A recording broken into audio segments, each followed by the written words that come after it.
a comenzar, voy a hacer una presentación del Padre Alfredo Sáenz. Yo voy a pedir que nos pongamos de pie para hacer una oración antes de comenzar con el curso. En el nombre del Padre, del Hijo y del Espíritu Santo. Dios te salve María, llena eres de gracia, el Señor es contigo. Bendita tú eres entre todas las mujeres y bendito es el fruto de tu vientre, Jesús. Santa María, Madre de Dios, ruega por nosotros pecadores, ahora y en la hora de nuestra muerte.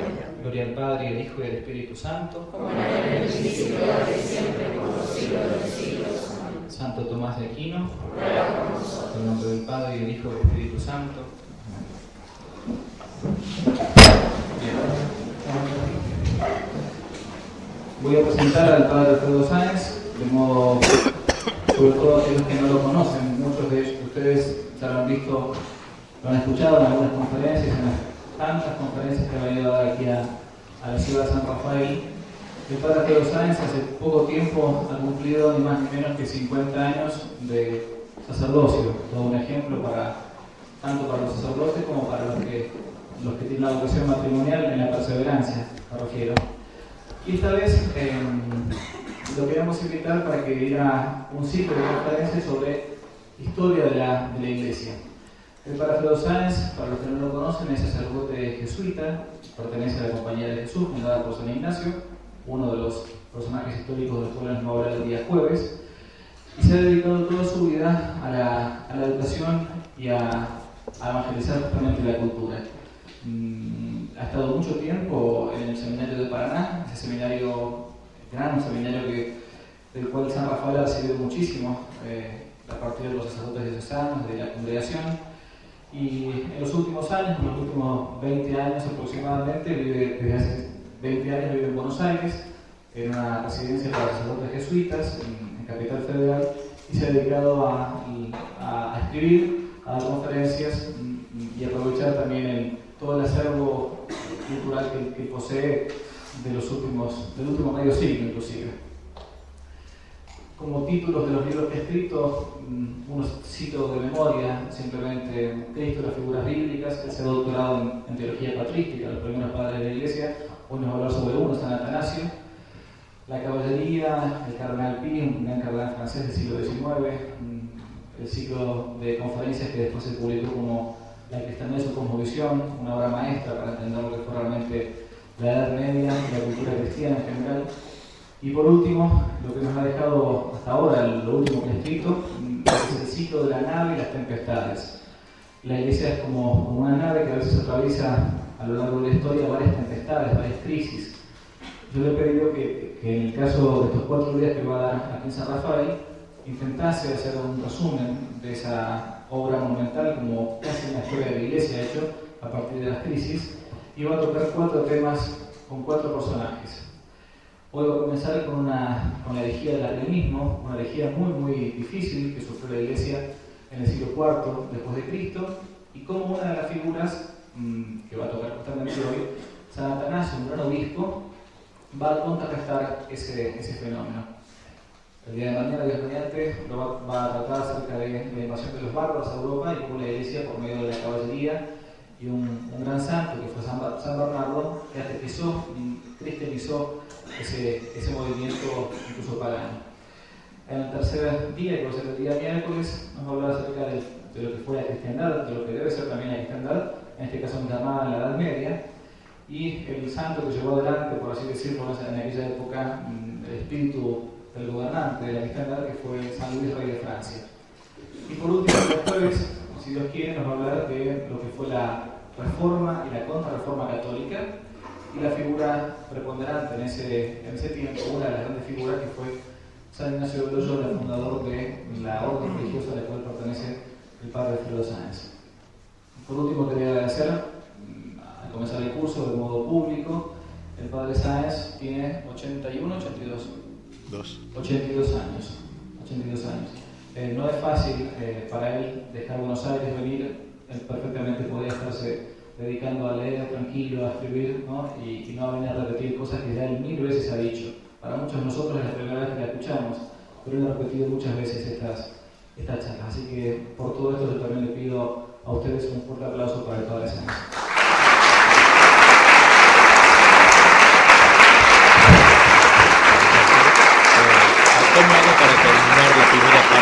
aviso 10 minutos antes. Yo le aviso 10 minutos antes. Muchas gracias. Vamos entonces a entrar en este primer tema de la crisis del arrianismo, que va a tener mucho que ver con lo que sucede hoy en la Iglesia en buena parte. A mí me han dicho algún enemigo que yo tengo maestría en hablar de los temas actuales hablando de historia, y creen que me refiero a veces a lo que pasa ahora contando lo que pasó hace 15 siglos.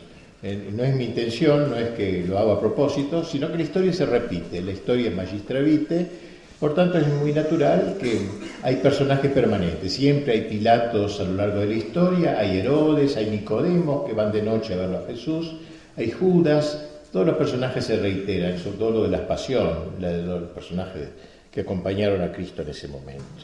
Así que vamos hoy a tratar de esta enorme crisis del arrianismo. Se ha comparado a la crisis de hoy, por eso voy a decir a esa crisis, bastante parecida es, pero que es muy ilustrativa para nosotros. Hemos de señalar que en aquellos tiempos, estamos en el siglo IV más o menos, IV, en aquellos tiempos se destacaban dos grandes escuelas teológicas. Todavía la doctrina no estaba perfectamente declarada. La primera, que era la llamada Escuela de Antioquía, una de las ciudades importantes de aquella época, insistía en la humanidad de Cristo más que en su divinidad.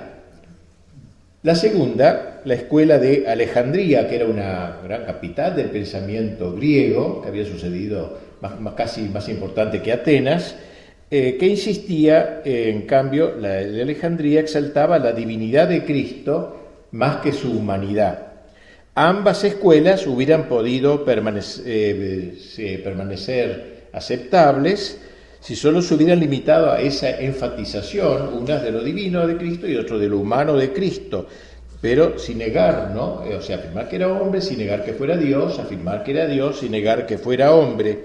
Desgraciadamente hubo en las dos escuelas quienes exageraron el énfasis, acabando en herejía, reconociendo en Cristo solamente a un Dios, en una herejía, tiene un nombre determinado, pero ahora nos quedamos en otra que solamente afirmaba, negaba lo divino en Cristo, quedándose en lo humano. Pues bien, Arrio es el personaje que va a iniciar esta herejía del arrianismo.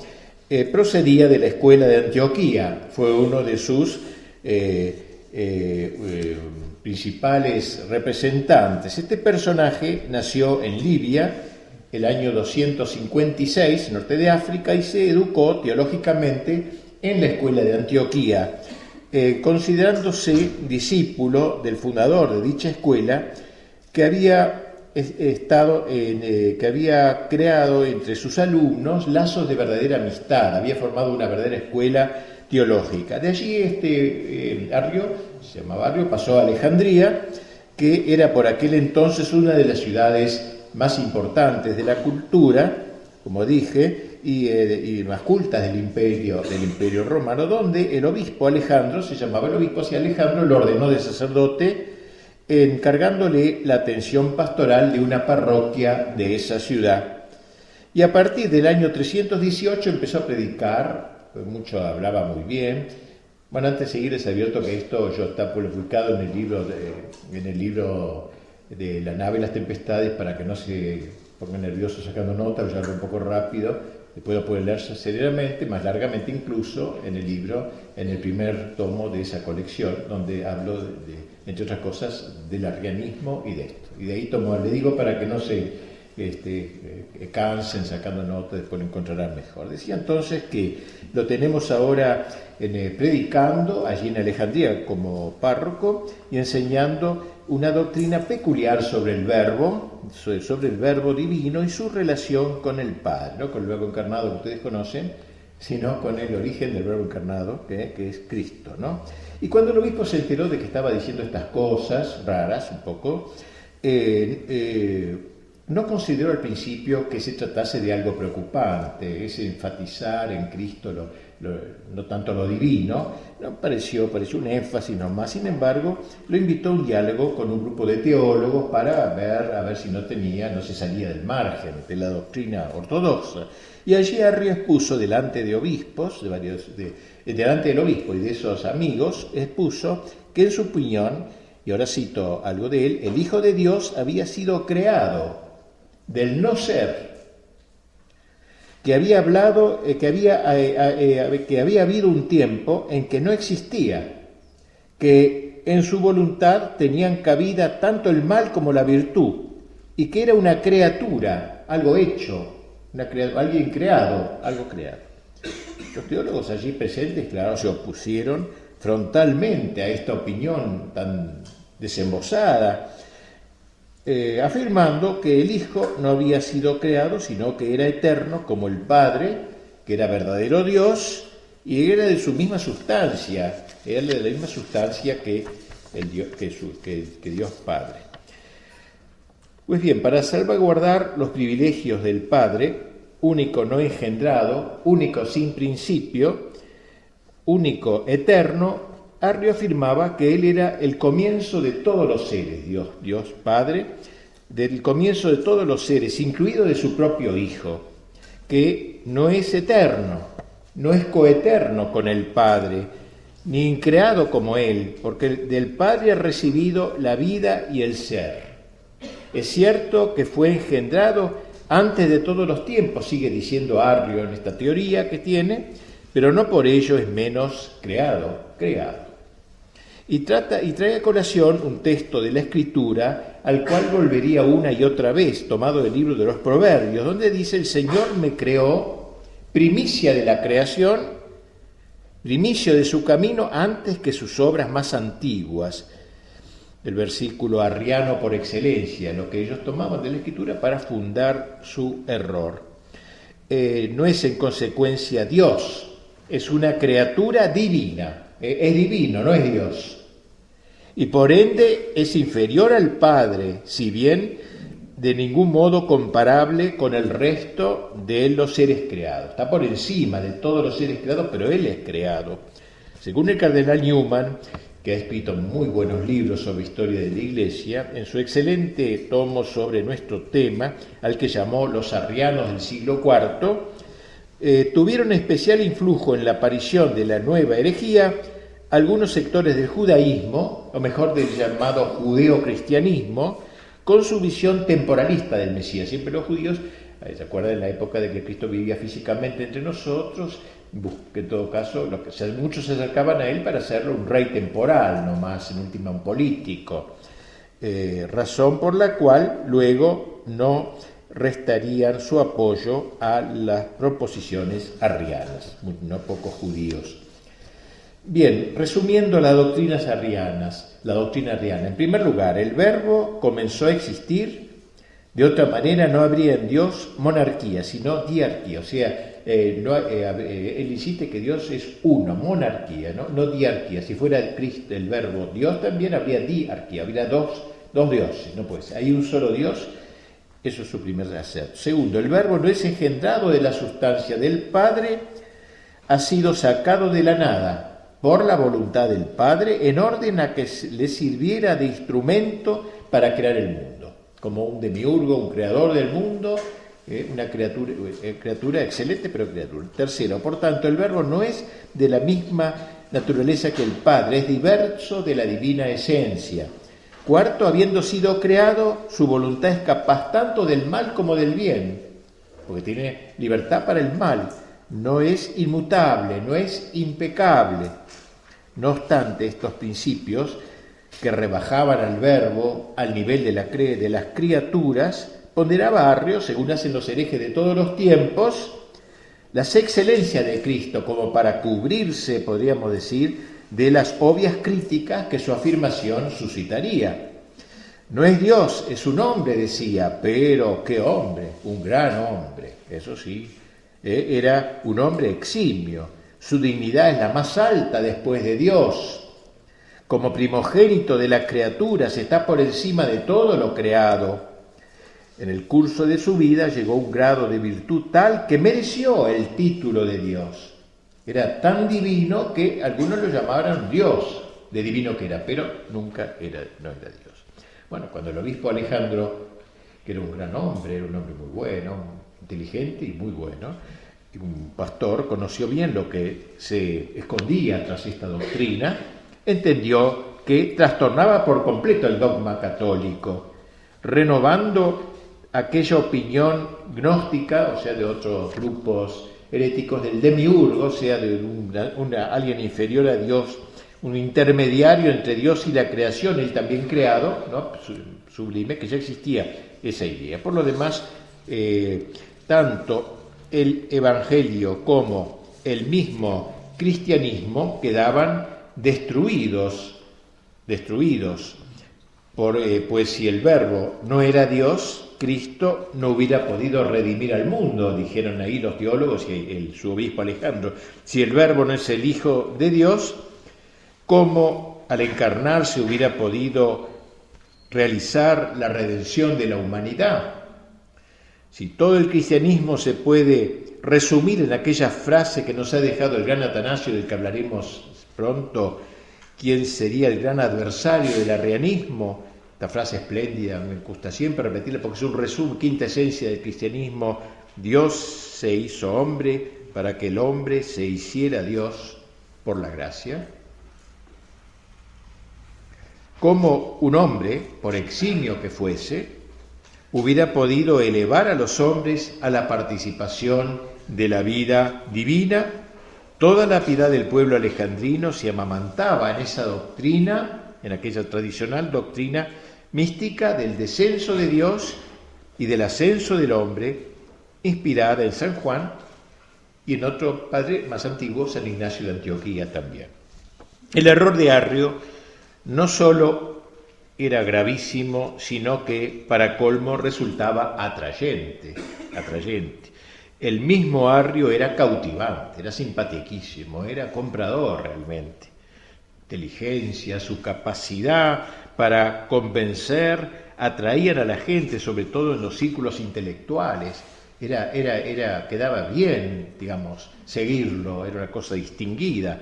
Y ello hacía el error más peligroso, porque en verdad el arrianismo no era sino una racionalización del misterio fundamental de nuestra fe, el misterio de la encarnación, al tiempo que una rebelión contra ese dogma y de paso contra todo el orden sobrenatural.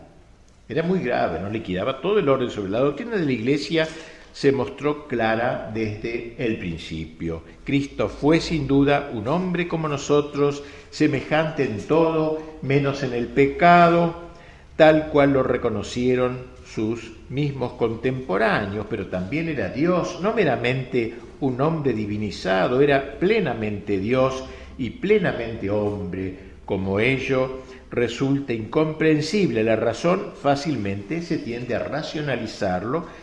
El arrianismo no podía concebir la unión de lo infinito con lo finito, del Dios omnipotente y del ser humano limitado. Entonces solo quedaba reconocer que Cristo había sido un gran hombre, merecedor de honor y de gloria, pero que no tenía la plena naturaleza de la divinidad. Se le concedían atributos divinos, pero no la divinidad. El arrianismo, repitámoslo, es un error típicamente racionalista, brotado de la pretensión de querer ver clara y sencillamente algo que está más allá del alcance de la comprensión humana. Por eso decíamos que era un error fácilmente aceptable por el ambiente pensante de la sociedad, que siempre tiende a racionalizar el misterio, acabando por destruirlo. También los errores de Arrio fueron bien vistos por no pocas mujeres piadosas, ya que Arrio no les disgustaba, mostrándose como un hombre austero, como una asceta. El padre Arrio, porque recuerden que era sacerdote. En lo que toca al pueblo sencillo, por lo general más refractario al racionalismo, Arrio llegó hasta él también, según nos lo refiere un contemporáneo suyo, recurriendo a un estratagema a una estratagema consistente en vulgarizar su ideario teológico en versos populares, en coplas y cantos sencillos que entonaban marineros, molineros y caminantes, según la profesión de cada uno, en orden a ganar a los ignorantes también, por el atractivo de la melodía atractiva y simpática que él había preparado. No deja, por eso Atanasio diría en cierta ocasión, una frase muy linda, dice, este hombre, dice, ha querido hacer un coro contra el Salvador. Un coro, ¿no es cierto? No deja de ser curioso para nosotros que la gente sencilla cante ortodoxias o elegías. Entre nosotros no se dedica a eso en general, ¿no? Ahora suele preferirse otro tipo de cantos, pero en aquellos tiempos más interesados que nosotros por los grandes problemas, la gente común se sentía atraída por las discusiones teológicas. San Gregorio de Nisa cuenta que los cambistas del mercado, en el tiempo de él, si se les preguntaba cuánto vale tal mercadería, ¿no?, por ejemplo, o el valor de una moneda, respondían con una disertación sobre el engendrado y el no engendrado. No es común en nuestros comercios este tipo de discusiones. Así, en casa de un panadero, digamos, dice, entras en casa de un panadero, decía Gregorio, y el padre te dice, es mayor que el hijo. En las termas preguntas, vas a una terma a bañarte y preguntas si el baño está preparado, te responde que el hijo ha nacido de la nada. O sea, que este es idearlo. O sea, era una cosa que había entrado en él. Porque sí, que hombre atractivo, había llegado a todos los sectores sociales. Estamos así en presencia de una herejía que buscaba llegar al mayor número de personas posible.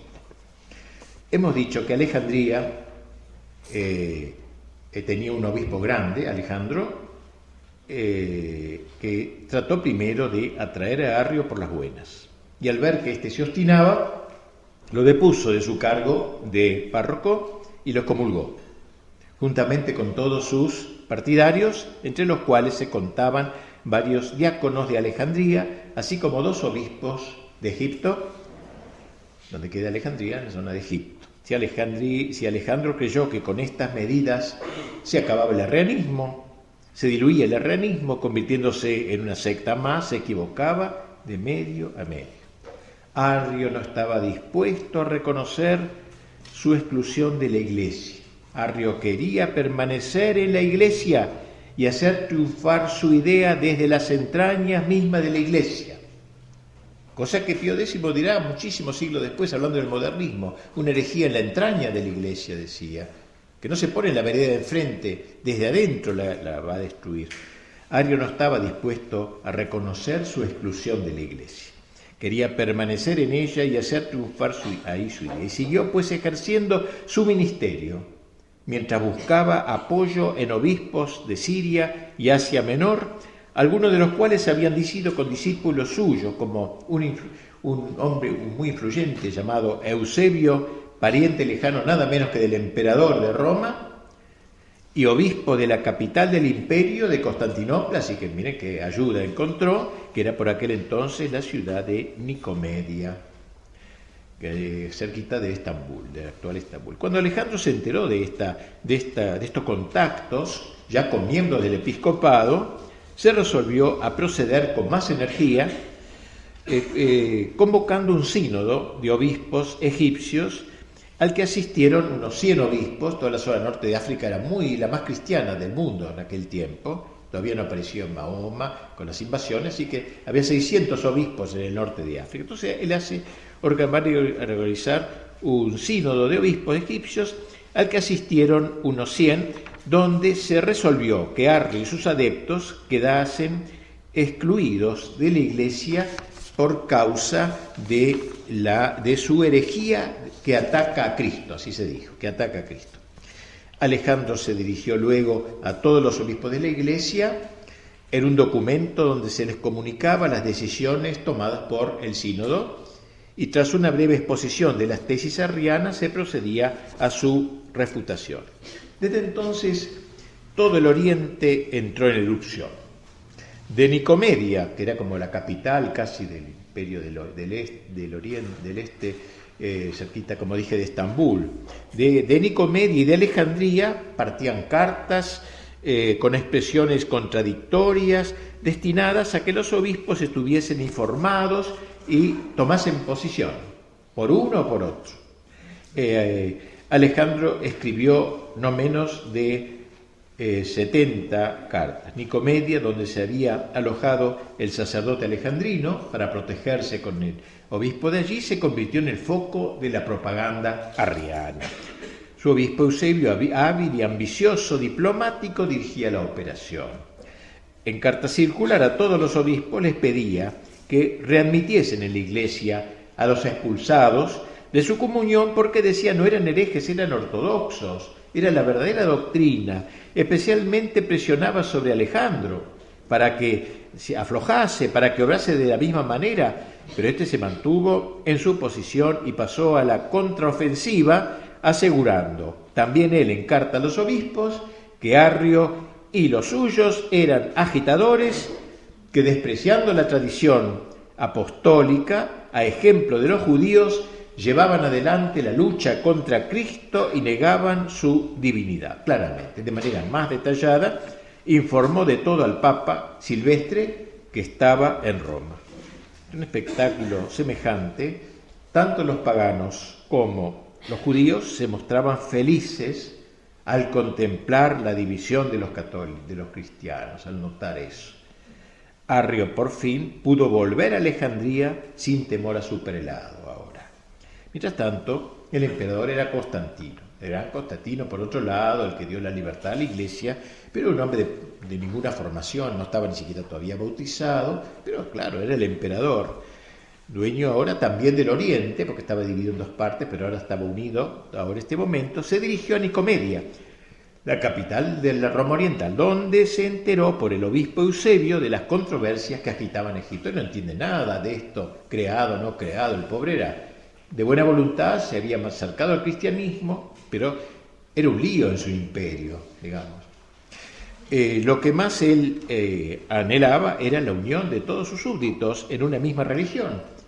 Era simplote, digamos así, ¿no? Creía que no era cuestión... Así como había logrado la unión política del imperio, quería la unión religiosa, una especie de ecumenismo primordial. Y por eso no dejó de preocuparse de esta división doctrinal que se manifestaba cada vez con mayor virulencia en el Oriente, y así se dedicó a intervenir en el asunto a la manera de un mediador, en orden a lograr la reconciliación de los dos bandos. En la mentalidad simplista de Constantino se trataba de discusiones de escuela.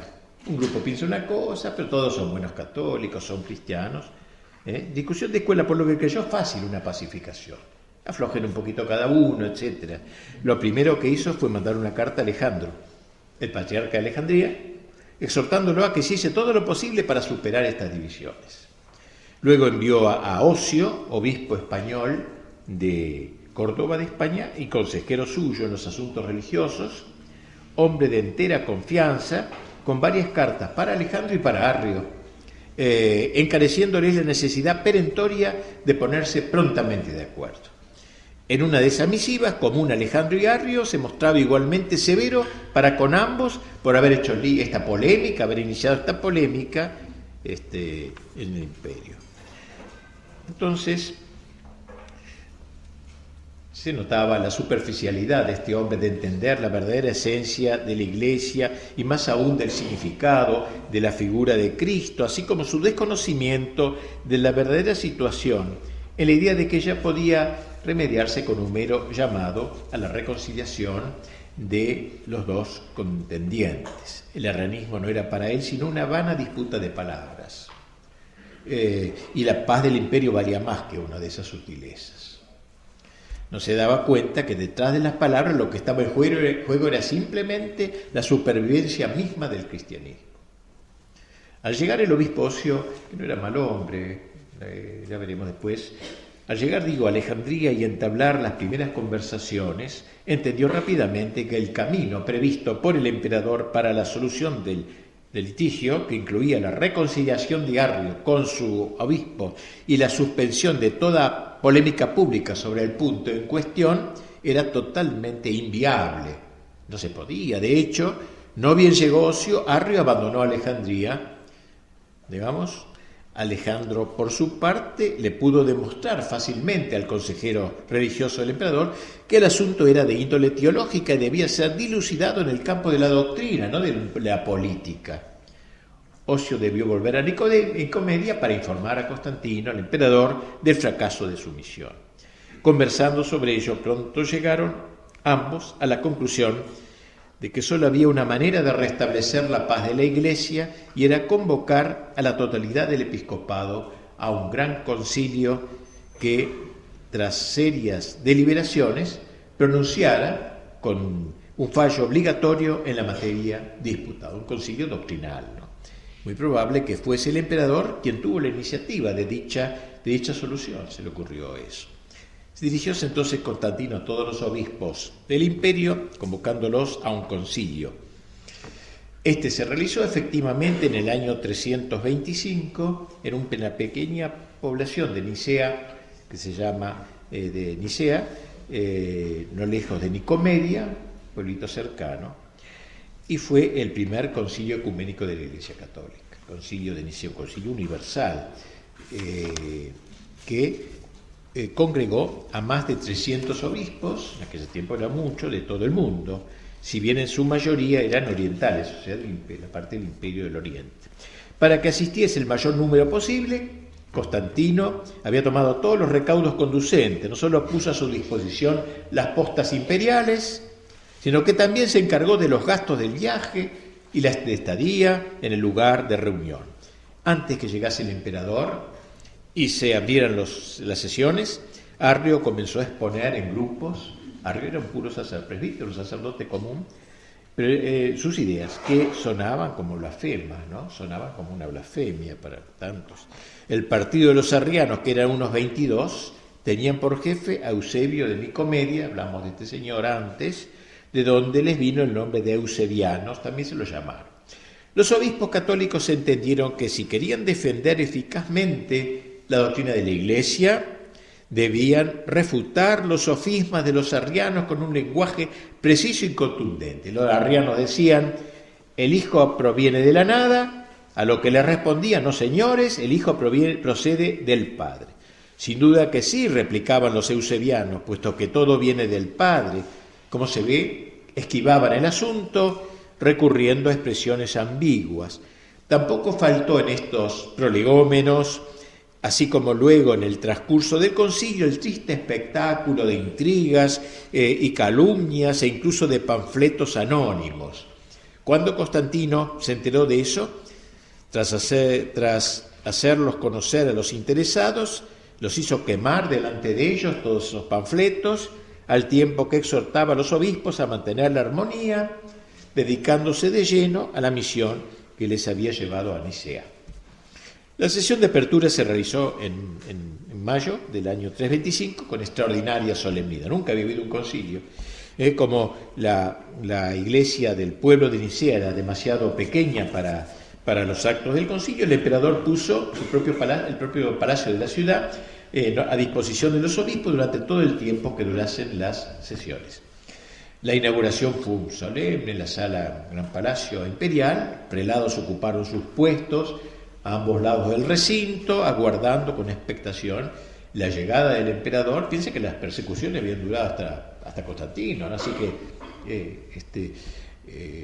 estaba tensa la situación, para quien se había reservado el emperador un sillón dorado. Gran impresión causó el ingreso de Constantino, entonces en el apogeo de su juventud y de su poder, vestido de púrpura, radiante de júbilo, por el éxito de la asamblea que él consideraba como un símbolo de la unidad religiosa del imperio que él quería. Uno de los obispos pronunció una breve salutación y luego el emperador tomó la palabra para dirigir una locución en latín. En esa época sabía más que Cristina de lenguas, como para hablar. Y los exhortó a todos a que tomasen las medidas necesarias para asegurar la unión doctrinal. De esta manera, como entonces se dijo, cumplía el principio de ser el obispo de las cosas de fuera, o sea, desde afuera, así se llamaba el emperador, como el obispo desde fuera, digamos, el obispo de las cosas de fuera, mientras dejaba a los padres del concilio que ejercieran su cargo de obispos de adentro de la iglesia. Una manera de hablar, ¿no? No más. La asamblea era verdaderamente venerable por la calidad de sus miembros. Hallábanse entre ellos algunos confesores de las últimas persecuciones, que podían exhibir las cicatrices recibidas en la cara, en los brazos, en las manos, o miembros mutilados, había algunos de ellos mutilados.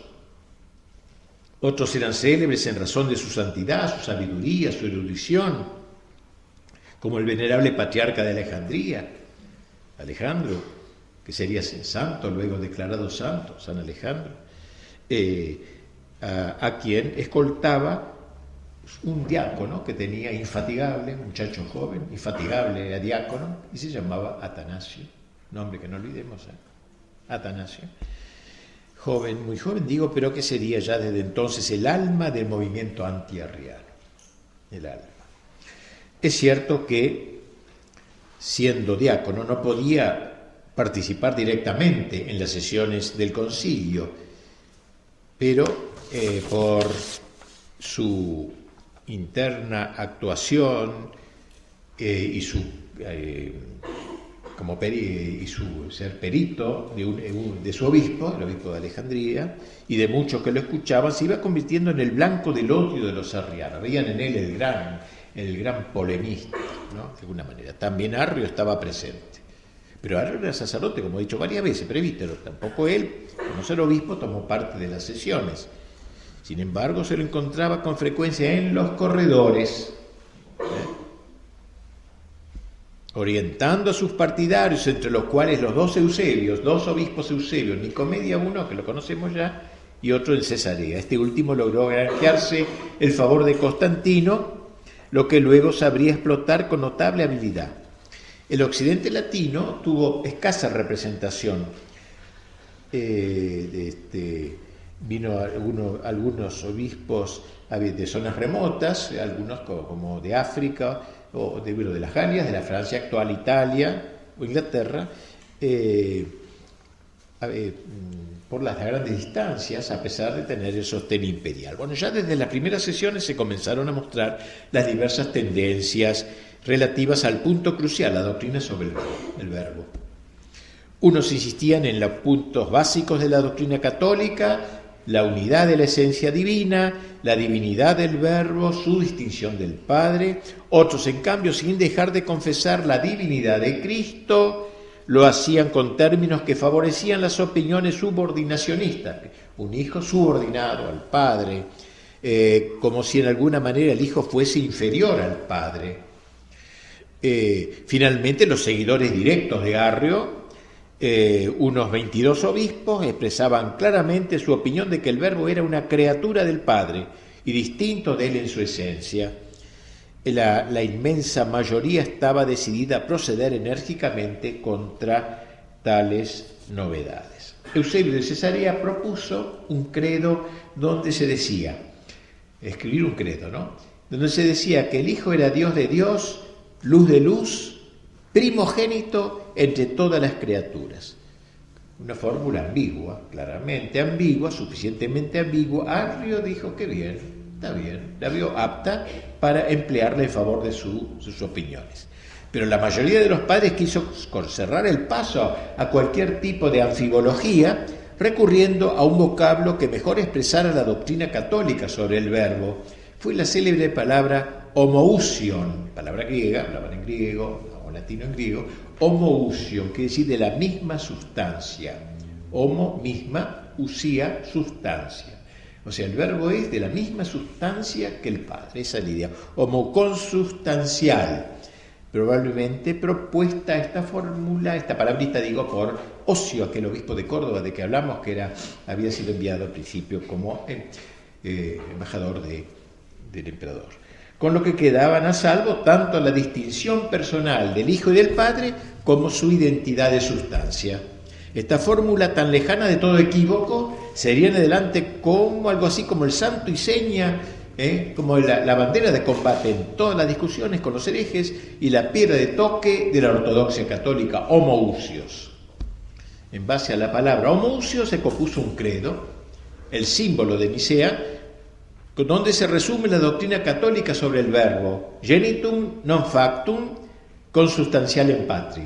Ustedes lo han rezado esto en castellano, engendrado, no creado, ahora saben por qué se dice así, de la misma sustancia que el Padre, consubstancial con el Padre, engendrado, no creado, engendrado desde la eternidad, no creado.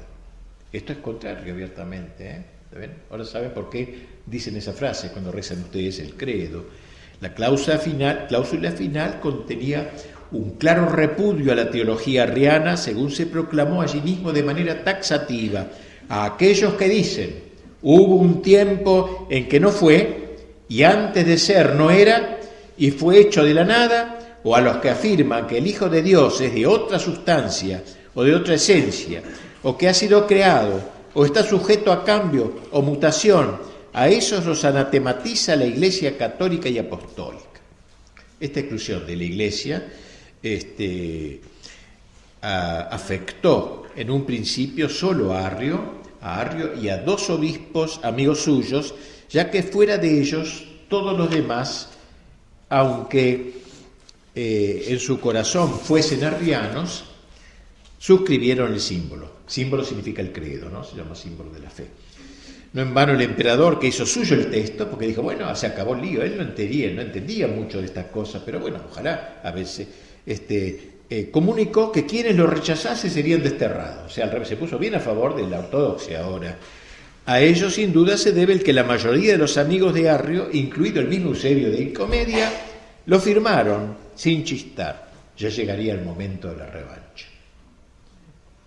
Sin duda fue para Arrio un trago amargo verse así abandonado por sus mismos amigos. Es cierto que él sabía que obispos como Eusebio de Nicomedia estaban totalmente de su lado, pero no podían expresarlo exteriormente por miedo al emperador. En adelante realizarían un trabajo de zapa tendiente a ir desacreditando ante Constantino a los defensores del concilio mismo, pero dicha maniobra sería a largo plazo. Mientras tanto, Arrio fue desterrado al mismo tiempo que prohibieron sus escritos y los de sus seguidores. El emperador clausuró el concilio con toda la pompa posible. Dicho acto coincidió con la celebración de los 20 años de su gobierno, por lo que ofreció a los padres conciliares un espléndido banquete en su palacio de Nicomedia, donde les hizo entrega de ricos presentes, y antes de que los obispos se retirasen, los reunió una vez más y los exhortó a seguir conservando la paz entre sí y a evitar querellas de competencias. Poco después dirigió un pormenorizado informe del concilio a la Iglesia, asegurando a los fieles que se habían analizado con seriedad todas las grandes cuestiones, lográndose por fin la homogeneidad en la fe. En un escrito especial a la comunidad de Alejandría, volvía a expresar su satisfacción por el restablecimiento de la unidad de la fe y reprobaba una vez más los errores de Arrio. Las decisiones del concilio eran en adelante leyes del imperio, hacía suyo plenamente eso. Tal fue el resultado de este gran concilio de Nicea, con el triunfo más rotundo de la doctrina católica. Fue el primer acto realmente ecuménico, ya que a él habían sido invitados todos los obispos de la Iglesia, aunque estos hubiesen acudido en variada proporción. Fue asimismo un concilio eminentemente dogmático, porque logró zanjar las divergencias con afirmaciones definitivas y irreformables. Nada quita su legitimidad el hecho de que fuese el emperador quien lo convocó, dado que el obispo de Roma había otorgado el asentimiento papal mediante la designación de sus delegados en la asamblea. Bueno, parece todo quedó consumado, podemos irnos entonces y cerrar esta conferencia, pero no fue así. Así que tendrán que seguir aguantando un rato más los avatares que van a venir enseguida. Concilio de Nicea no fue el fin, fue el principio de un largo debate, siempre en torno a los temas suscitados por el arrianismo. Durante los 10 años que siguieron a Nicea, el emperador continuó interviniendo en las cuestiones religiosas, lo que tenía sus pros y sus contras, como se podrá ver por lo que ahora diremos. Al comienzo, los partidarios de Arrio se llamaron por un tiempo a silencio, cuarteles de invierno, máxime al ver que Constantino no quería tolerar a nadie que se opusiera a las decisiones de Nicea, considerando a los arrianos como perturbadores del orden público. Era simplemente una cuestión del Estado para él. Pero no le pidamos más, porque el pobre no entendía mucho de estas cosas. Pero pronto iniciaron una serie de campañas con el objeto de apartar al emperador del lado de Nicea. En el año 328, 325 fue el sínodo, estamos 3 años después, murió Alejandro, obispo de Alejandría, quien sería, como dije, ulteriormente canonizado. Un grande, uno de los grandes. Todo el pueblo, relatan los obispos egipcios en una carta colectiva, toda la Iglesia católica, como a una voz y como un solo hombre, rogaba y clamaba pidiendo a Atanasio por obispo, a su diácono, a su jovencito, ya no, un poquito menos joven, pero todavía muy joven, por obispo. Lo pedía a Cristo en oraciones públicas, dicen, no, lo pedían, nos insistían, comenta esto, ¿no? El que escribe, nos insistían día y noche que lo consagrásemos, sin abandonar los templos, los fieles, ¿no? Y sin permitirnos salir de ellos. Los encerraba los obispos en el templo hasta que no se reconozcan a Atanasio. Alababan sus virtudes, su celo, su piedad. Lo llamaban un verdadero cristiano, un asceta, un verdadero obispo. Quizá los prelados no experimentaban el mismo entusiasmo que su pueblo, porque, dadas las dotes de paladín que caracterizaban ya a Atanasio, temían que al elegirle se diesen un autócrata, una especie de obispo, digamos, medio dictador. Asimismo, una parte del clero, influida por el pensamiento de Arrio, no lo miraba con buenos ojos, sea lo que fuere, resultó designado, dando comienzo a un episcopado realmente glorioso, uno de los grandes padres de la Iglesia, uno de los obispos ejemplares de la Iglesia, casi en soledad casi total, vamos a decir, muy generalizada, que va a mantener la ortodoxia, y a él le debemos agradecer eso nosotros. Año tras año visitaría hasta los últimos rincones de su gran diócesis, una de las más grandes del mundo. Visitaría a todos los pueblos, y trató también de influir en el ánimo del emperador. Bien, lo tenemos entonces ya ahora a Atanasio conmigo. El hecho es que por decisión de Constantino volvió el primer Eusebio a su sede de Nicomedia, precisamente el mismo año en que Atanasio fue consagrado obispo. Como era el alma del partido arriano, ya empiezan los líos, por poner un obispo en una ciudad tan importante, capital casi, a Eusebio. Escondía que probablemente su arrianismo, no lo sé, pero bueno, como era el alma del partido arriano, desde allí se dedicó a reorganizar sus huestes y reanudar la campaña a favor de sus ideas. Es claro que aún no podía emprender una lucha abierta, ¿no?, contra el sínodo de Nicea, ya que eso lo habría malquistado con el emperador. Lo que estaba realmente a su alcance era la tarea de ir desacreditando a las personalidades más destacadas de las filas ortodoxas. El primero contra quien arremetió fue el obispo Eustaquio de Antioquía, uno de los jefes del grupo niceno, haciéndole creer al emperador que era un obispo conflictivo, que era un hombre de dudosa moral, hasta eso, y que a veces había permitido hablar mal de la madre del emperador. Miren qué chismerío empezar a contarle eso al emperador.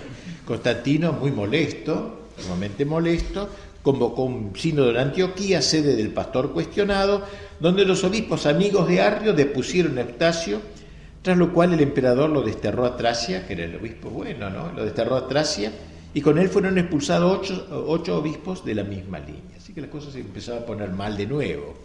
Viendo Eusebio su partido considerablemente fortificado, trató de lograr que Arrio regresase a Alejandría.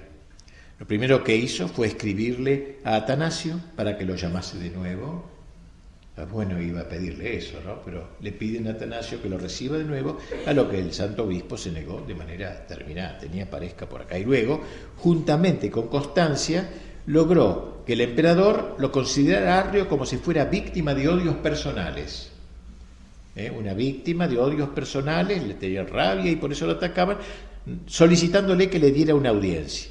Aceptó Constantino el pedido, Arrio se presentó a la nueva capital, en Constantinopla actual, Estambul, y donde el primer encuentro entregó al emperador una profesión de fe redactada en términos vagos, ambiguos, generales, cubierta con un barniz de ortodoxia.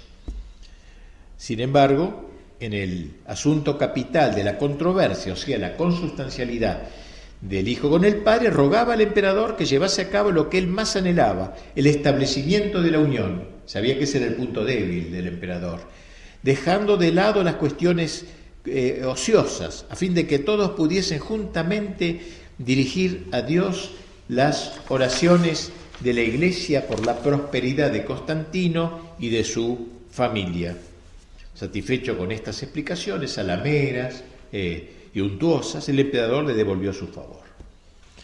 Luego se dirigió por carta a Atanasio, ahora, exigiéndole de manera combinatoria que recibiese a todos los que deseasen volver a la iglesia. Mi voluntad, le dijo, es que dejes el acceso libre a todos los que quieran entrar. Si me entero de que impides a alguien unirse a la asamblea y le cierras las puertas, te haré deponer y trasladar lejos de tu sede. La cosa otra vez, como ven, se enturbia terriblemente. Constantino no iba por el buen camino, metiéndose en cuestiones de fe, dejándose llevar por sus aduladores y no consultando a las legítimas autoridades eclesiásticas, la legítima que era el Papa sobre todo, parecía ponerse cada vez más en manos de los enemigos de Nicea. El próximo paso fue ordenarle a Atanasio algo más puntual, el reintegro de Arrio a su diócesis de origen. Atanasio se negó totalmente, así como poco antes se había rehusado a admitir a sus partidarios en la comunión católica. Su visión de las cosas era completamente diferente ahora a la del emperador.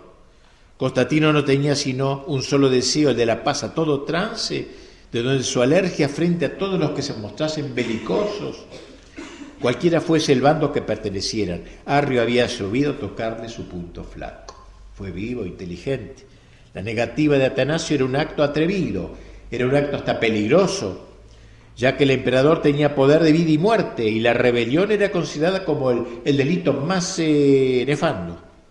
En oposición del mundo oficial, Atanasio se iba mostrando como un hombre desaforado, un hombre extravagante, ya que el ambiente general se inclinaba a que de una vez por todas aceptara la transacción. También en este caso recurrieron los arrianos al método de desprestigio. Si hasta ahora no se ha instaurado la paz religiosa, decían, hay una sola culpa, y se debe esto ¿a quién? Al temperamento despótico del obispo de Alejandría, quien no vacila en apelar a los medios violentos para hacer triunfar sus intereses. Incluso se llegó a decir que había hecho asesinar a un obispo cismático por no haber querido someterse. Cuando el emperador ordenó examinar el asunto, apareció el supuesto difunto. Es como los desaparecidos de ahora que después aparecen, así. Se afirmó también que había mandado azotar a otros obispos, no es mala idea a veces en algunos casos, bueno, por motivos semejantes, y que había profanado un cáliz, qué sé yo. Le llenaron de críticas, de calumnias, incluso se susurró a los oídos del emperador que tenía trato con algunos rebeldes del imperio, pues en fin, un chismerío. Constantino no hizo demasiado caso, gracias a Dios, de estas calumnias. Lo que a él más le preocupaba, como digo, era la división dentro de la iglesia. Lo que más deseaba era que no hubiese conflictos. Se equivocaba el emperador, ya que si es cierto que la paz es un bien, nunca será tal cuando se la alcanza a costa de la verdad. En la práctica, la política estatal fue haciendo que poco a poco disminuyese el número de hombres enérgicos, porque están todos los que se iban encolumnando al que tenía poder. No había ya cada vez hombres dispuestos a combatir por la ortodoxia. Los que conservaban sus puestos y obtenían los favores del emperador, ¿quiénes eran? Los moderados, entre comillas lo digo, los, entre comillas, políticos, diríamos hoy políticamente correctos, hombres honestos, a veces como Eusebio de Cesarea, pero en los que un amor mal entendido de la paz o una ambición insaciable del poder hacían acallar con demasiada frecuencia la voz de la conciencia. Estos, de hecho, siempre se inclinaban a favorecer al erranismo, sobre todo si era mitigado. Tantas fueron, sin embargo, las inculpaciones siempre reiteradas contra el gran Atanasio que al fin lograron impresionar a Constantino, quien se decidió a tomar cartas en el asunto. Hacía poco había enviado una invitación a todos los obispos para que asistiesen a la ceremonia de consagración del Santo Sepulcro en la ciudad de Jerusalén. Con ese motivo les pidió que se reunieran en la vecina ciudad de Tiro, en orden a que de una vez por todas resolvieran el caso Atanasio. Ahora el caso era no Arrio, sino Atanasio. El caso Atanasio. Dicho sínodo, que se celebró en el año 335, es decir, 10 años después de Nicea, 325, ahora 335, estaba tan dominado por el bando de los arrianos que solo admitió la presencia de adversarios del obispo de Alejandría. Un desastre. En lo que toca a Arrio, sobre la base de una entrevista que éste había mantenido con el emperador el año anterior, donde el hereje le entregó una confesión de fe que escamoteaba el tema, quedando Constantino con la impresión de que al condenarlo no lo habían entendido bien, el sínodo lo declaró ortodoxo y le levantó la excomunión que había recibido en Nicea, rogando al emperador que se le reconocieran de nuevo sus derechos sacerdotales en un acto solemne.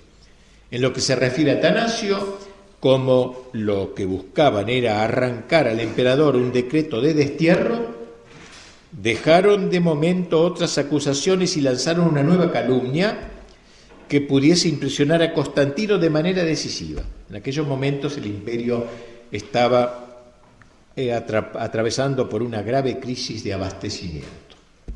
Entonces le hicieron creer que Anastasio había sobornado, miren la crítica que le hicieron, nada que ver, ha sobornado a un grupo de marineros egipcios que le eran afectuosamente solidarios para impedir que el trigo fuese transportado a Constantinopla. Nada que ver con el tema, ¿no? El emperador, furioso, indignado, pronunció contra Atanasio la sentencia de destierro. Sería el primero de los 6 destierros que este gran héroe de la fe, este atleta de la fe, tendría que sobrellevar en su larga carrera de atleta, como digo, de la causa católica. El lugar señalado para el exilio fue la ciudad de Treveris, en la actual Alemania. No contentos con este resonante logro, los obispos arrianos se trasladaron de Tiro a Jerusalén, donde Constantino había querido celebrar, como dije, con extraordinaria pompa los 30 años de su ascensión al trono imperial, y lo colmaron de halagos al emperador, llegando entonces al límite de atrevimiento. Y Constantino, al colmo de la debilidad, consiguieron que el emperador enviara una carta a la ciudad de Alejandría en la cual se anunciaba que en prenda de reconciliación retornaría allí el mismo Arrio. Fue tal la conmoción del pueblo ante la noticia de la apoteosis ahora del hereje, que se tuvo que postergar la ejecución de la orden, resolviéndose finalmente que la solemne readmisión en la iglesia tuviera lugar en Constantinopla, porque iba a ser un honor residir en Alejandría. Y cuando Arrio se disponía a saborear su triunfo final, ahora sí había triunfado, murió de golpe de manera trágica, qué sé yo, qué de ataque al corazón, un infarto, lo que sea. Mientras tanto, el Atanasio se preparaba para cumplir la orden de destierro. Las protestas se multiplicaron en Alejandría. Durante los 7 años de su laborioso episcopado había logrado aglutinar sólidamente en torno hacia todas las fuerzas ortodoxas. No solamente los obispos de la zona de Egipto se le mostraban más adictos que nunca, sino que en la misma Alejandría tanto el clero como el pueblo, y especialmente los marinos de la flota, por eso le acusarían a los marinos de su amistad, no con él, lo veneraban como un santo, lo respetaban como un caudillo, sabiéndolo pronto a todo para la defensa de la fe.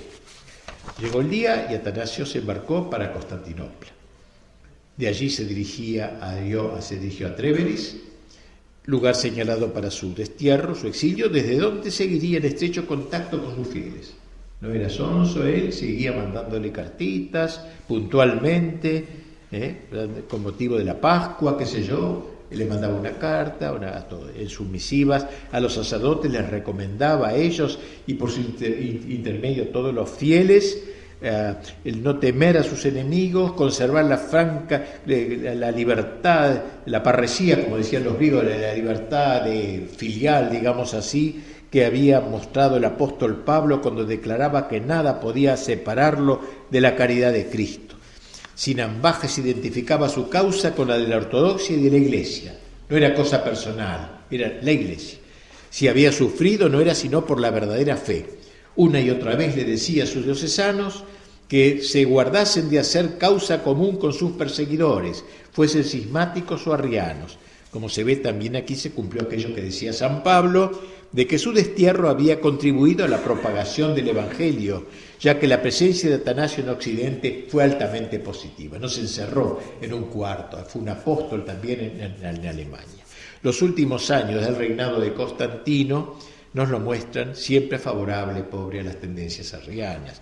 No que hubiese hecho suyo el ideario herético, pero los jefes de la secta lo habían convencido de que esa era la única manera de mantener la unidad y la paz en el imperio. No había malicia, sino torpeza. Esa era su aspiración suprema, la paz, así entendida. La desviación del emperador en las cuestiones atinentes a la doctrina católica no disminuyó en nada el favor que siguió prestando al cristianismo y su repudio al paganismo. Por eso yo lo quiero al Constantino, dentro de todo, pobre, no era pura ignorancia, esto me parece. Precisamente en los últimos años de su gobierno, a impulso de su madre, la emperatriz Helena, Santa Helena, se llevaron a cabo grandes excavaciones en Jerusalén, que entonces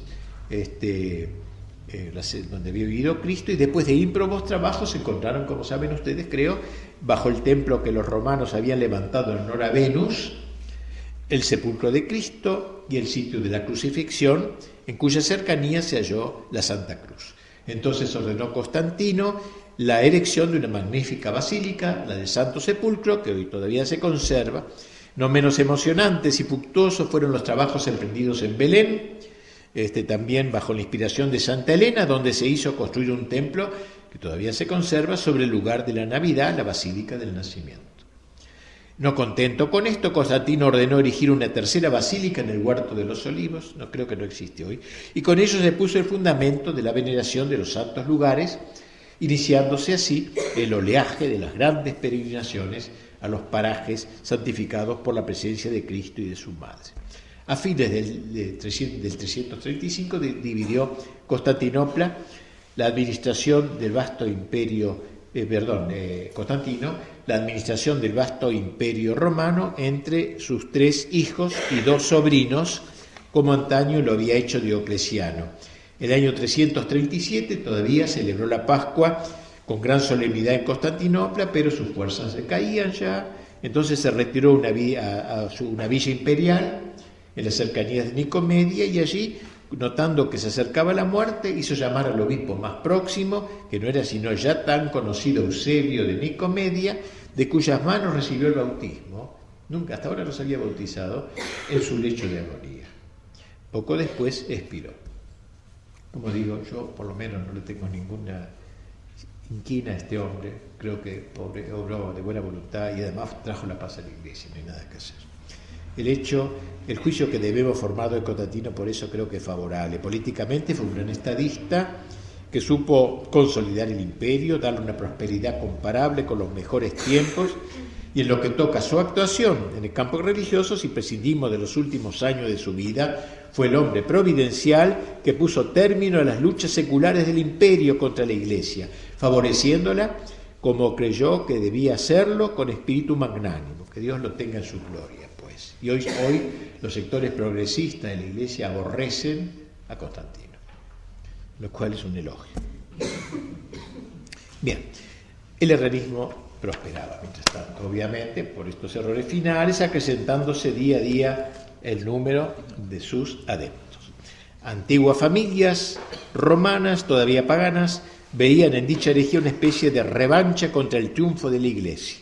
Muchos intelectuales se sentían más cerca de un arriano que de un católico, porque aquel les hacía recordar con nostalgia el antiguo prestigio del Imperio Romano. Eran paganos, ¿no?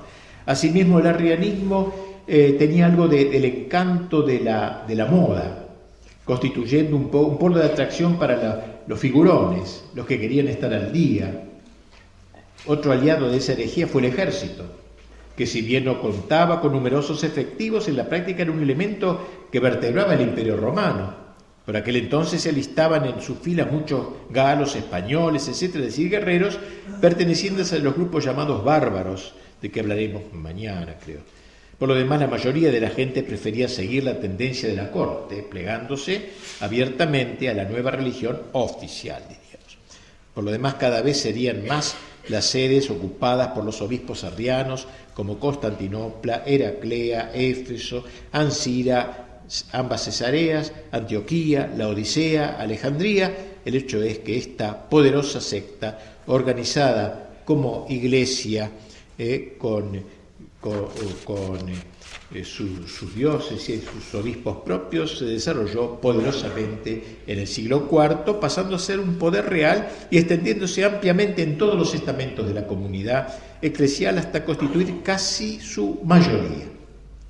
El problema se arrastraría a lo largo de 2 generaciones, piensen, 2 generaciones, constituyendo el gran tema de las 5 décadas tan trágicas que siguieron a Nicea. O sea, 50 años después del concilio, líos tras líos, que es lo que vamos a seguir relatando si tienen la paciencia de escucharme. Y ahora cortamos un ratito.